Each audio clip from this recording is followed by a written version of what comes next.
que Mazda est en transition et ne veut pas concurrencer, Lexus souhaite concurrencer BMW, Audi et Mercedes avec ce nouveau modèle, au-delà des marques généralistes comme Toyota ou Honda. Il y a des voitures Taycan qui crient, il y a des voitures qui se vantent, et puis il y a celles qui font simplement le travail et le font avec classe.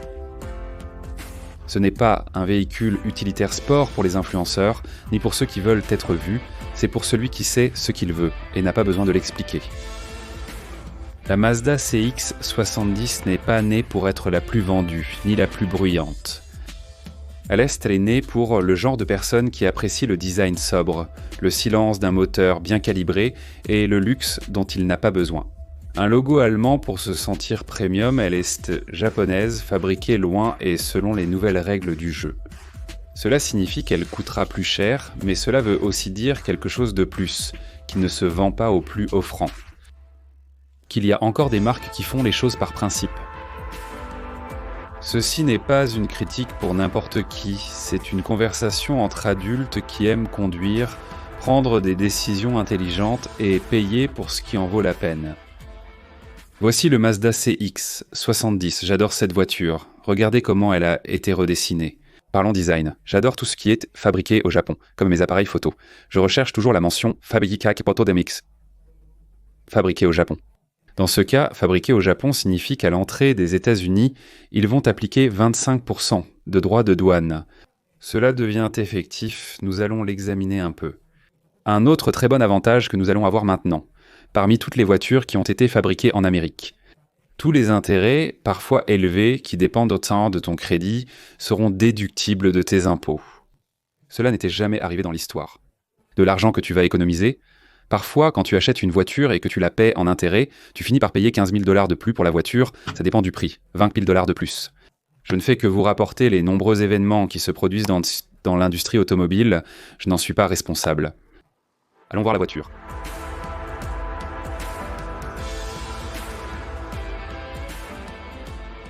Je trouve injuste d'expulser les gens qui viennent travailler aux États-Unis. Cependant, les délinquants qui enfreignent la loi une fois ici devraient tous être expulsés. Cela doit également être extrêmement clair. Tu ne peux pas aller dans les pays arabes, en Chine ou dans d'autres pays asiatiques et enfreindre la loi car ils appliquent rapidement les peines prévues. C'est probablement pareil partout dans le monde. Chaque pays a ses règles qu'il faut respecter, je suis totalement d'accord. Observons cette voiture. Pendant la pause pub, abonne-toi à ma chaîne. Ne le rate pas, car je travaille sans cesse, et c'est primordial. Active la cloche pour ne rater aucune vidéo. Cette voiture a 2 rangées de sièges, et est turbo comme on le verra à l'intérieur. Regardez cette face avant qui a été pas mal redessinée, vraiment pas mal. Modifiée avec des prises d'air latérales fonctionnelles. J'aime beaucoup ce qu'ils ont fait avec le grand logo, la caméra, les capteurs, les lumières LED qu'on a ici, les projecteurs. Ici on a une lumière LED. Ils ont aussi séparé le design entre ceci et cela. Ceci est un chrome noir pas trop brillant. J'aime beaucoup l'avant de la voiture, j'aime vraiment tout, cette crête supplémentaire, ici à l'avant. Je pense qu'il a fait un travail exceptionnel avec le design de la voiture. Ici à l'intérieur, on ne voit rien car c'est entièrement couvert, ce qui ne me dérange pas. La housse, et même une housse qui s'insère sur le côté, parfois les housses ne couvrent que la partie supérieure, celle-ci s'insère et s'ajuste. C'est complètement fait pour que personne ne vienne toucher ça par en dessous, je trouve ça très bien. Pour l'ouvrir, il suffit de tourner les 2 petits clips de chaque côté, mais je vais le laisser fermer. Vérin hydraulique ici sous le capot. Ce véhicule utilitaire sport est équipé d'un moteur de 3,3 litres avec 340 chevaux et 369 livres-pieds de couple. Tout cela est assisté par un système mild hybrid de 48 volts, c'est-à-dire le système mild hybrid. Cela signifie qu'il est semi-hybride. Il possède un petit moteur électrique qui ajoute 48 volts et cela lui donne encore un peu plus de puissance. Cela génère seulement un peu de couple lorsque la voiture en a besoin, surtout au démarrage. Et c'est là que se trouve ce système Maya, l'hybride fonctionnel. Et vous savez que Mazda utilise uniquement des transmissions automatiques. Mazda n'utilise pas de transmission à variation continue. Absolument pas. Jusqu'à présent, ils sont restés comme ça et j'en suis très heureux. La taille de ce studio est assez grande. Précisons que cette transmission, qui est une automatique à 8 vitesses, a été spécialement développée par un MAS pour cette plateforme. Ici à l'avant, nous avons une suspension en particulier. indépendante cause à l'arrière, nous avons un système multibras. Ici, à l'avant, il y a plus de friction. Ce sont des roues de 21 pouces. Ici, il est écrit 6 en ligne parce que c'est un moteur en ligne. On le met toujours ici sur le côté. Si c'était hybride ou plug-in, ce serait indiqué. Ici, c'est différent. On a une vue à 360 degrés façon vue d'oiseau grâce à la caméra. Vous avez déjà vu que, automatiquement, quand on le met en parking, les vitres latérales se ferment pour ne rien gêner au milieu et il y a des petits rails ici en haut sur le toit. Capteur de lumière très brillant en bas mais assez plat. Nous n'avons pas d'ondulation, pas de rayures ni de marques. Sur le côté, Pilar est assez brillante sur le côté, les vitres arrière sont déjà teintées, on ne voit presque rien à l'intérieur. Mais c'est le niveau légal autorisé ici aux États-Unis. J'ai la construction et la finition. La clé dans la poche permet d'ouvrir la voiture quand tu entres à l'intérieur. Vous allez vous rendre compte que cela a déjà changé l'histoire. Ceci essaie déjà d'être une voiture super premium, si ce n'est qu'elle est déjà en train de concurrencer dans ce segment super premium. Malgré l'augmentation de 25% du coût, vas-tu le faire ? Ils ont réalisé un travail remarquable à l'intérieur. Quand tu entres ici et que tu touches ces matériaux, c'est comme du daim, comme du velours avec les coutures. La finition n'a rien de plastique. Tout est doux au toucher. Où que tu touches, le volant est magnifique. Porte-gobelet, bien sûr, mais j'aime beaucoup ce qu'ils ont fait d'ici, avec tout ce qui concerne le design, des sièges jusqu'au tapis. La touche qu'ils voulaient lui donner est digne d'un prix. Ils l'ont totalement réussi. Le nouveau design intérieur comprend des haut-parleurs sur les portes, un système audio Bose et des porte-gobelets intégrés aux portes. Cette voiture semble à la fois spectaculaire et extrêmement raffinée. Même si tu peux en avoir une avec une troisième rangée ici à l'arrière qui peut être disponible, cette version ne l'a pas. À l'arrière se trouvent donc des compartiments de chargement. Si tu devais entrer par ici, voici l'espace disponible. Quand on tourne ceci vers l'arrière et qu'on fait glisser le siège, ici en bas, tu as la possibilité de contrôler le nombre de mouvements que tu veux. Une fois que tu entres ici et tu te rends compte à quel point ces matériaux sont beaux et de qualité, n'est-ce pas ? Avec des poches latérales, double USB, climatisation et chauffage de siège. Les finitions ici sont excellentes. On parle de cuir Nappa, mais je doute que ce soit vraiment le cas partout. Je dois commencer à tout toucher, pour voir si c'est vraiment tout du cuir Nappa, parce qu'il y a eu beaucoup de controverses à ce sujet, surtout avec les Japonais. Deux porte-gobelets au centre, un bon espace pour la tête grâce au toit ouvrant qui s'étend jusqu'à l'arrière. Si tu veux plus de confidentialité que ce qu'offrent les vitres teintées, ferme cette fenêtre. Personne ne verra ce qui se passe derrière. Mais comme je le dis toujours à ceux qui me demandent non pour cette voiture, attends que j'ouvre la porte. C'est l'intérieur qui veut vraiment se démarquer des autres et devenir une voiture haut de gamme. Des inserts en bois véritables et des détails métalliques qui donnent une impression de grande qualité. Tu l'as ici, il y a des touches de bois sur les portes. Ce n'est pas ce qu'on appelle un luxe ostentatoire. C'est plutôt un luxe minimaliste. 12,3 pouces. Ici, nous avons l'écran central. Cet écran central se contrôle depuis ici, à partir du menu. Sur l'écran d'accueil, j'ai accès à toutes les fonctionnalités. La caméra est placée devant moi, où vous la voyez. L'affichage tête haute de cette voiture montre beaucoup de puissance lors de l'accélération.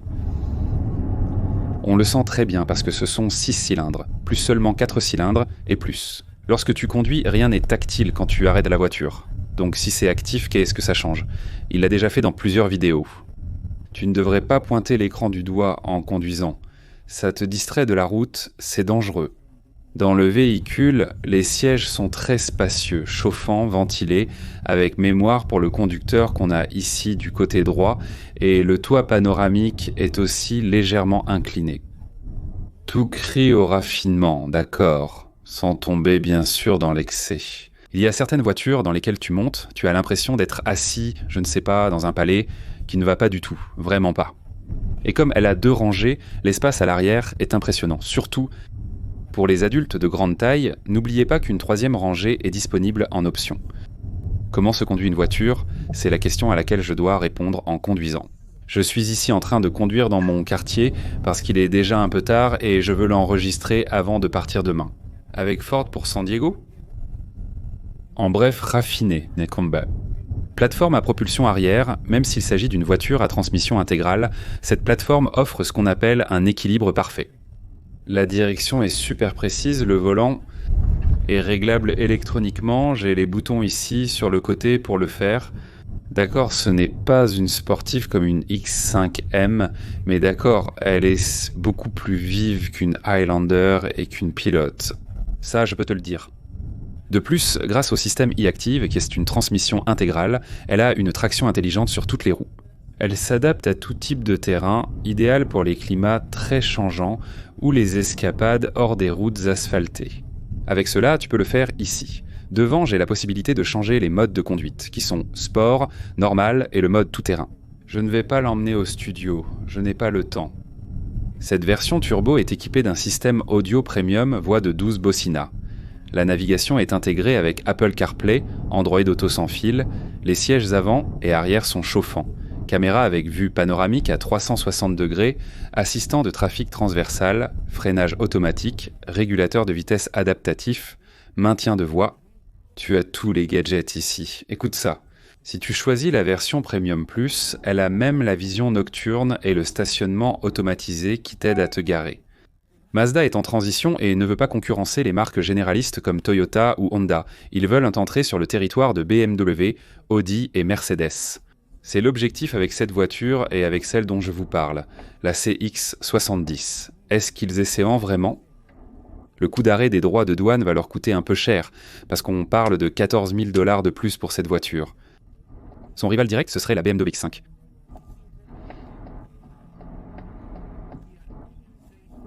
La Toyota Grand Highlander et la Ford HST, ce n'est pas aussi technologique qu'une Mercedes, ni aussi performant qu'une BMW, mais en termes de qualité de design et de conduite. Il est dangereusement proche, comme je l'appelle. Fabriqué au Japon dans l'usine de Ofu, il va arriver en Amérique du Nord. Et il a répété cela un grand nombre de fois. Avec un tarif de 25% ajouté, d'accord ? Le prix de cette version est de 52 000 $, sans le tarif douanier, ce qui n'est pas le moins cher. Mais quand tu compares avec ce qu'elle offre, ça commence à avoir beaucoup plus de sens. Comme je te le dis, ça se distingue vraiment par la précision de la conduite. D'accord, la qualité intérieure de ce véhicule utilitaire sport a des composants qui sont beaucoup plus chers, d'accord ? Le système S-Maya hybride fonctionne plutôt bien, n'est-ce pas ?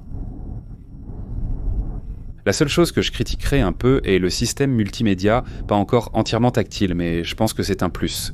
Je suis d'accord sur le fait qu'on ne devrait pas avoir à toucher l'écran quand la voiture roule. Et pour l'instant, ils n'ont pas l'option de la 3e rangée de sièges, mais l'espace est déjà prévu pour cela. C'est une voiture qui n'est clairement pas destinée à tous. Ce n'est pas une chose massive, comme la Chevy Traverse, une voiture beaucoup plus répandue. Elle n'a pas non plus de réputation. Tel qu'un Toyota Highlander, son concurrent direct. Mais si tu cherches quelque chose de différent, bien fait, puissant et élégant, sans payer un prix premium, tu devras payer les droits de douane que Toyota évite en fabriquant presque tout ici. Ce véhicule utilitaire sport un bijou caché, je le mettrai sur ma liste sans hésiter, d'accord ? Dis-moi si tu apprécies ce véhicule utilitaire, sport ses matériaux, ses boutons, sa climatisation et ses modes de conduite entièrement séparés. Que penses-tu du volant ? Dis-moi si tu apprécies et laisse un commentaire pour qu'on poursuive. Ici à l'arrière, mon plus prompt, il y a là un bon espace de chargement. Surtout quand tu rabats les sièges, ce que tu peux faire d'ici. Il y a 2 boutons pour les baisser et ils descendent. Nous avons aussi ce grand cache ici à l'arrière qui te permet de couvrir ce que tu as ici. Pour éviter les vols, cela dépend principalement de ton lieu de résidence, ici en dessous. Laisse-moi soulever un peu pour voir si on aperçoit quelque chose. Oui, là il y a une roue complète. La partie du bas parce que c'est très bien monté et très bien caché. Tout ça qu'on a ici, c'est du travail. D'accord, je vais refermer ça ici à nouveau. Là-bas, l'espace de chargement, ça reste totalement plat. C'est très joli ce qu'ils ont fait ici, ça me plaît beaucoup.